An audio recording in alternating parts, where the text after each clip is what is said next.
YouTube ক্রিয়েটারদের জন্য আসতে চলেছে বড় পরিবর্তন।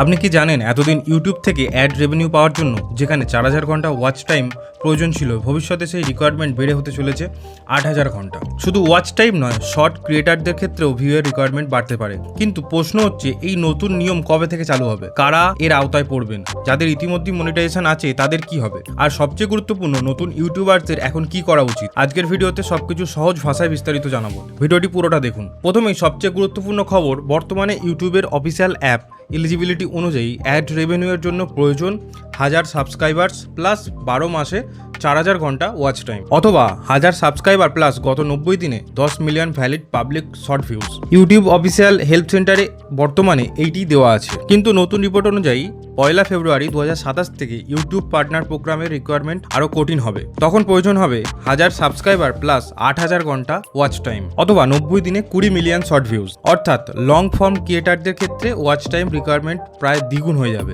কেন ইউটিউব এই পরিবর্তন করছে? এর অন্যতম কারণ হলো ইউটিউব প্ল্যাটফর্মে ক্রিয়েটার এবং কন্টেন্টের সংখ্যা দ্রুত বাড়ছে। ইউটিউব চাইছে এমন ক্রিয়েটারদের মনিটাইজেশন দিতে যারা নিয়মিত ভালো কন্টেন্ট তৈরি করছেন এবং সত্যিকারের অডিয়েন্স তৈরি করতে পারছেন। অর্থাৎ শুধু কিছু ভিডিও আপলোড করে কয়েকটি ভাইরাল ভিডিওর মাধ্যমে মনিটাইজেশন পাওয়ার পরিবর্তে ক্রিয়েটারদের আরও কনসিস্টেন্ট হতে হবে।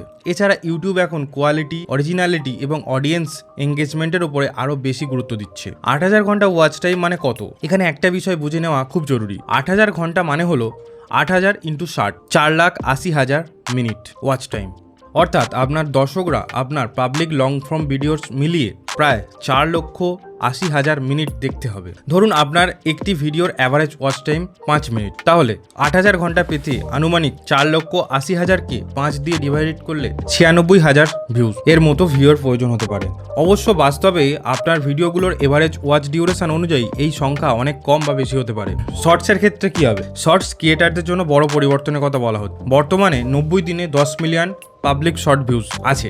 নতুন রিপোর্ট অনুযায়ী সেটি 90 দিনে 20 মিলিয়ন শর্ট ভিউজ হতে পারে। অর্থাৎ শর্ট ক্রিয়েটারদের জন্য রিকোয়ারমেন্ট দ্বিগুণ হওয়ার সম্ভাবনা আছে। তাই শুধু শর্টসের উপর নির্ভর করে নতুন চ্যানেল মনিটাইজেশন করা ভবিষ্যতে আরও কঠিন হতে পারে। যারা ইতিমধ্যেই মনিটাইজেশন আছে তাদের কি হবে? এখানে রয়েছে গুরুত্বপূর্ণ বিষয়। রিপোর্ট অনুযায়ী এক্সিস্টিং ইউটিউব পার্টনার প্রোগ্রাম ক্রিয়েটারদের নতুন টার্মস মেনে নেওয়ার জন্য 31 জানুয়ারি 2027 পর্যন্ত সময় আছে। তবে যারা ইতিমধ্যেই মনিটাইজড তাদের ক্ষেত্রে নতুন রিকোয়ারমেন্ট কিভাবে প্রয়োগ হবে সেটা ইউটিউবের ফাইনাল অফিসিয়াল ডকুমেন্টেশন এবং ইন্ডিভিজুয়াল চ্যানেল নোটিফিকেশন দেখে নিশ্চিত হওয়াই সবচেয়ে নিরাপদ। তাই শুধু সোশ্যাল মিডিয়া বা ইউটিউব ভিডিও দেখে সিদ্ধান্ত না নিয়ে নিজের ইউটিউব স্টুডিও আর্ন সেকশনে অবশ্যই চেক করবেন। তাহলে এখন নতুন ইউটিউবারদের কি করা উচিত? এখন থেকেই প্রিপারেশন শুরু করা সবচেয়ে ভালো। প্রথমত, লং ফর্ম ভিডিও তৈরি করুন, কারণ শর্ট স্পিডের ওয়াচ টাইম লং ভিডিওর ওয়াচ টাইম থেকে গণনা করা হয় না। দ্বিতীয়ত, ভিডিওর ওয়াচ রিটেনশন বাড়ানোর চেষ্টা করুন। শুধু 10 মিনিটের ভিডিও বানালেই হবে না।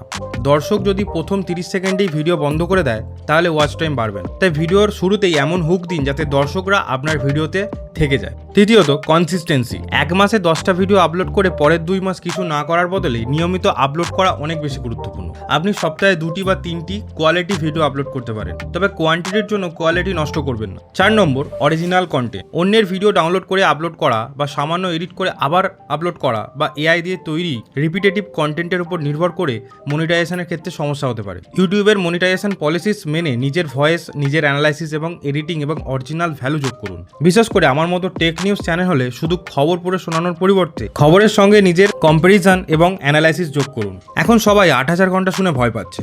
সত্যি কি 8000 ঘন্টা শুনে ভয় পাওয়া দরকার আছে? একদমই না। কারণ ইউটিউবে সফল হওয়ার মূল বিষয় শুধু একটা নাম্বার নয়। আপনার লক্ষ্য হওয়া উচিত ভালো কন্টেন্ট, বেশি অডিয়েন্স রিটেনশন, বেশি রিটার্নিং ভিউজ এবং বেশি ওয়াচ টাইম। যদি দর্শক আপনার ভিডিও শেষ পর্যন্ত দেখতে চান তাহলে ওয়াচ টাইম ন্যাচারালি বাড়বে। সবচেয়ে গুরুত্বপূর্ণ কথা, এই মুহূর্তে ইউটিউবের অফিসিয়াল হেল্প সেন্টারে এখনও 4000 ঘন্টা পাবলিক ওয়াচ টাইম প্লাস 1000 সাবস্ক্রাইবারের নিয়মটাই আছে। তাই কেউ যদি এখনই বলে আজ থেকেই সবার আগে 8000 ঘন্টা বাধ্যতামূলক হয়ে গেছে, তাহলে সেই তথ্যটি ভালো করে যাচাই করে নিন। 8000 ঘন্টার পরিবর্তনটি 1 ফেব্রুয়ারি 2027 থেকে কার্যকর হওয়ার রিপোর্টেড চেঞ্জ হিসাবে এসেছে। তাই ইউটিউবের অফিসিয়াল অ্যানাউন্সমেন্ট, আপনার ইউটিউবে যান এবং ইউটিউব স্টুডিওর আর্ন ট্যাবটাকে ফলো করুন। সেখানে আপনি আপনার সমস্ত ডিটেলস পেয়ে যাবেন। তাহলে আপনার কি মনে হয়, ইউটিউবের এই নতুন 8000 ঘন্টার রিকোয়ারমেন্ট ক্রিয়েটারদের জন্য ভালো হবে, নাকি নতুন ইউটিউবারদের জন্য আরও কঠিন হয়ে যাবে। কমেন্টে অবশ্যই আপনার মতামত জানান।